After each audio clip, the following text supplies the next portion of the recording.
I will start with my first question for you, which is what are the biggest milestone your company has achieved in reducing carbon emission across your supply chain?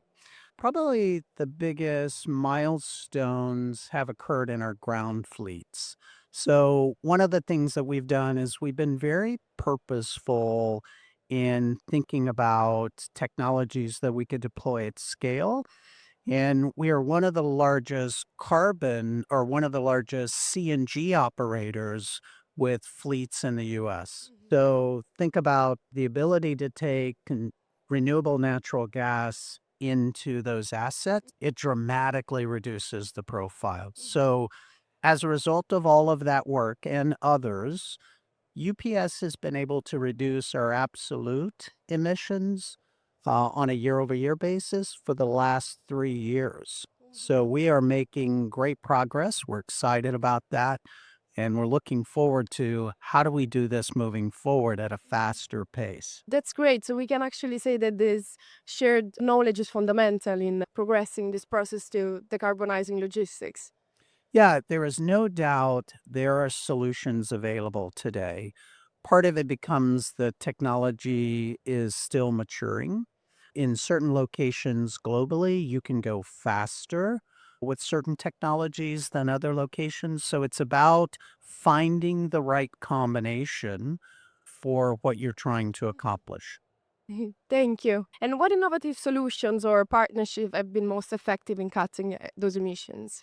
So, probably the biggest contribution to that has been all of the data that we've gathered on all parts of our organization. So, before you start going and decarbonizing networks, you really need to know how accurate all of your calculations are so that you know what you're solving for.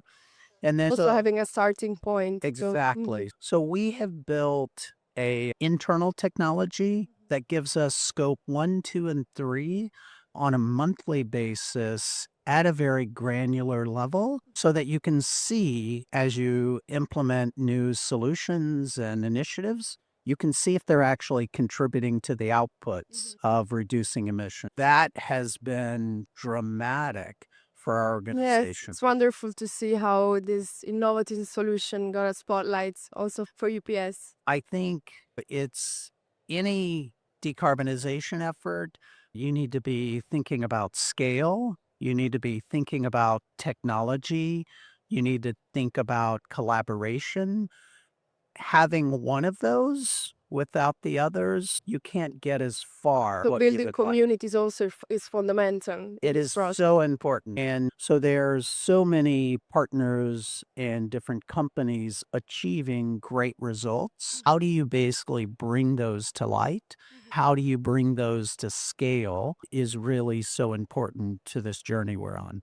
Were there any session you would say that would have been useful in this context No, here at Smart for a Week? there's a number of sessions that I think were really fundamental. I prefer the panel discussions that we've had because you get multiple viewpoints. We had some great conversations about market based measures. We've had some really good conversations around book and claim, which those things, as when I look at them, they're enablers and they're so important to be able to facilitate a scaled decarbonization effort because they don't require the infrastructure that's so needed. You can work around them, and these concepts become really valuable to companies. That's a very interesting insight. So, in this context, can you share a specific example of a collaboration with a customer that led to significant carbon reductions? Yeah, one of the customers that we had, number one, they were asking what their carbon footprint was for UPS. And we've designed a emissions reporting process that gets reasonable assurance. We were able to tell them what their baseline emissions and then work with them to reimagine their supply chain and how they get goods to a customer to reduce those baseline emissions. And then on top of that, we're able to offer them low carbon Mhm. solutions, the ability to purchase renewable diesel, renewable natural gas, SAF for air movements. And so the combination of those solutions can really help them Mhm. achieve their targets, whatever they may be. So we can say also that providing transparency helped creating a strong bond with customers in your case as well. Oh, I absolutely believe that. Mhm. Not only the transparency, but the confidence that what we're providing them has had third party assurance. So it's not only the companies saying this to our customers, we've had an independent party look at what we're doing and provide an assessment on validation of those. And that becomes so important. And the collaboration, everyone, every customer engagement that I've been involved with, the customers want to do the right thing. Mhm. It's what solutions and what options they have. And that's where transportation comes in. There's many things that we can do just on efficiency alone and how we run our Mhm. operations that offer savings. Nice to see how there's a whole world behind not only infrastructure and technology, but how it's important also to improve relationship between customers, but also in the company itself. So beyond compliance, what motivates your company to lead in sustainable supply chain practices? So part of it is when we think about sustainability, it really goes hand in hand with efficiency. And as you can imagine, UPS is in 200 countries and territories Mhm. around the world. So we're obsessed with finding the most efficient way Mhm. to move between all of those locations. We use a lot of technology, tracking Mhm. technology, use AI to determine the most efficient route, the best place to consolidate, which is a huge efficiency. All of those concepts, all of those things we do reduce miles that we travel. They provide us fuel efficiencies in the technologies and assets we Mhm. purchase.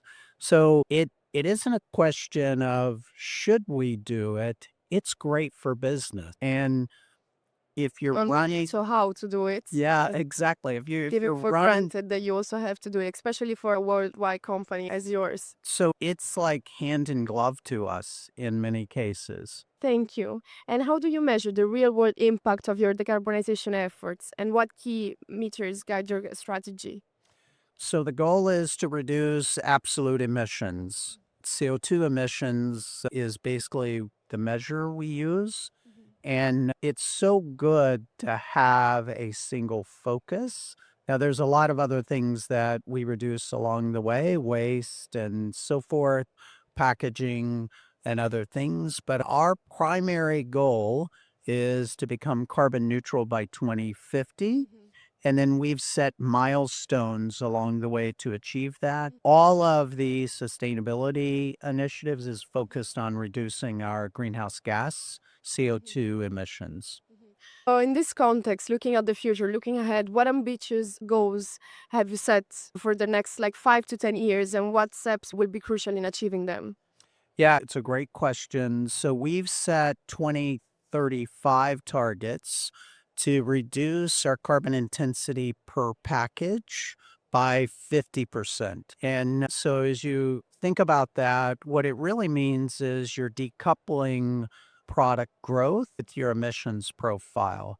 And for the first time in 2024, we actually, in a number of years, saw our carbon intensity per package start to reduce. Mhm. And that has been so exciting. Mhm. So we have a lot more work to do, but we're seeing progress on those longer term goals. Mhm. And that's what, how do you build momentum around those efforts? Thank you. Thank you very much. It's great to see how our collaboration here at Smart Free Week, how we can have real impact and see all what you have achieved in these years and looking ahead for the future. And it's great to have an opportunity to discuss it and to share it in person. So thank you very much for participating here. I hope you're enjoying Spark Free Week and you will enjoy the rest of the day. Oh, it's fabulous. Thank you so much for having me. Of course.